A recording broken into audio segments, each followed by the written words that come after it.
Adik-adik, sekarang kita akan belajar tentang pernapasan pada hewan. Berikutnya adalah alat dan sistem pernapasan pada hewan amfibi. Hewan amfibi itu adalah hewan yang bisa hidup di dua alam, yaitu bisa hidup di darat dan bisa hidup di air. Dari gambarnya saja adik-adik sudah tahu. Contoh hewan amfibi adalah katak adik-adik. Nah, katak termasuk hewan amfibi, yaitu hewan yang bisa hidup di darat dan di air. Saat masih berupa kecebong seperti ini, katak hidup di dalam air dan bernafas seperti ikan, yaitu menggunakan insang. Nah, insang kecebong ini terletak di luar tubuhnya dan terdiri atas lembaran-lembaran kulit halus yang mengandung kapiler darah. Setelah berumur 9 hari, kecebong ini bernafas menggunakan insang yang ada di dalam. Nah, insang dalam ini akan menyusut seiring mulai berfungsinya paru-paru dan katak muda pun tumbuh menjadi katak dewasa.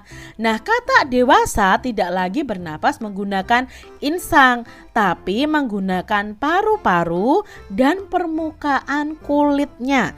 Jadi menggunakan insang itu ketika dia menjadi kecebong dan hidup di dalam air adik-adik.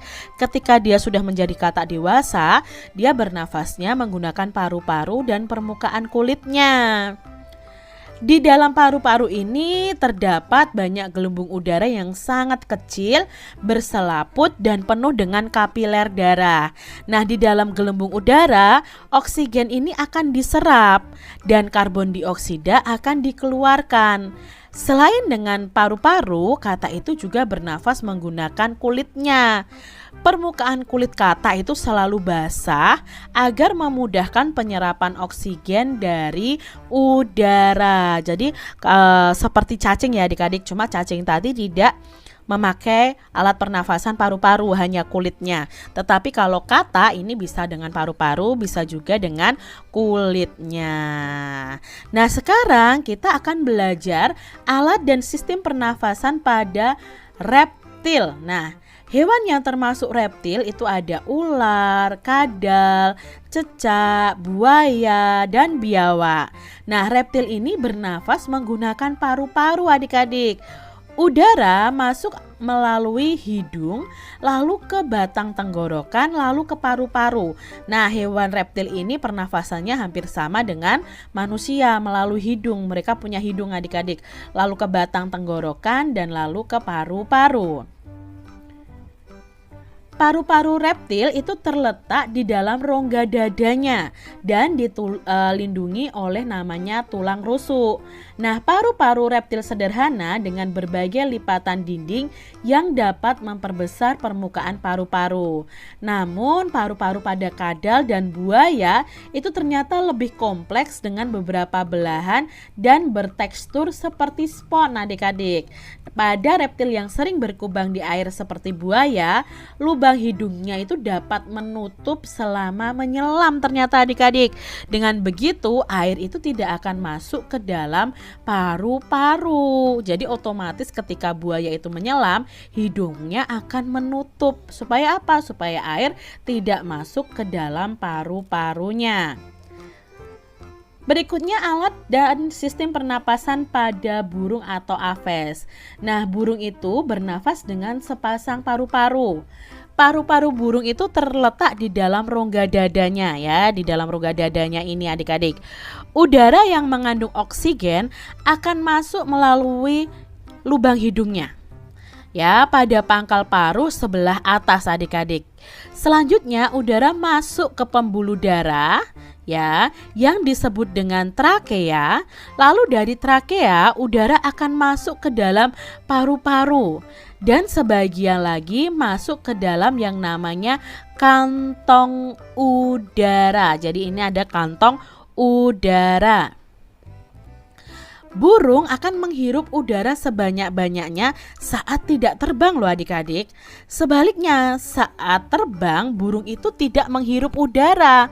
Lalu dari mana udaranya? Nah, udaranya itu dihembuskan dari kantong udara ini. ke paru-paru. Nah, kantong udara burung ini berfungsi untuk menyimpan udara yang dihirup tadi saat tidak terbang adik-adik. Nah, saat tidak terbang, burung itu menghirup udara sebanyak-banyaknya. Udara yang dihirup itu akan disimpan di kantong udara ini. Nah, saat terbang, burung itu tidak menghirup udara, melainkan mengambil dari kantong udaranya. Nah, kantong udara ini juga membantu burung saat terbang, membantu mencegah hilangnya napas tubuh yang terlalu besar dan untuk memperkeras suara. Nah, itu ya adik-adik ya. Ternyata ketika terbang burung itu tidak menghirup udara. Dia cukup melepaskan dari kantong-kantong udara. Berikutnya adalah alat dan sistem pernapasan pada mamalia. Mamalia adalah jenis hewan yang menyusui anaknya. Nah, kalau di sini berarti cara berkembang biaknya dengan beranak adik-adik. Ada dua jenis mamalia, yaitu mamalia darat dan mamalia air.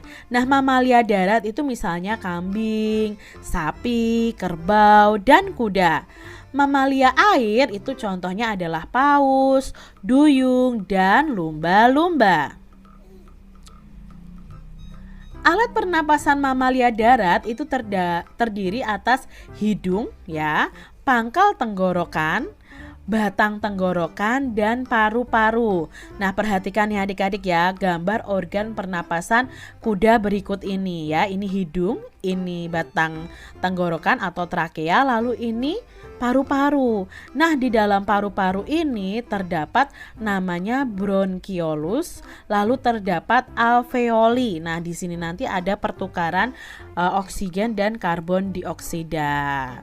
Nah, pada mamalia air, hidungnya itu dilengkapi dengan katup adik-adik.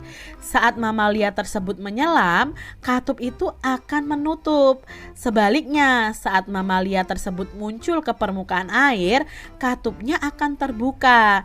Nah, saat itulah mamalia air tersebut akan menghirup oksigen serta mengeluarkan karbon dioksida dan uap air. Makanya lumba-lumba itu kan sering melompat ya adik-adik ya, kalau di lautan ya melompat ke atas lalu terjun lagi, itu untuk menghirup oksigen karena lumba-lumba ini termasuk hewan mamalia.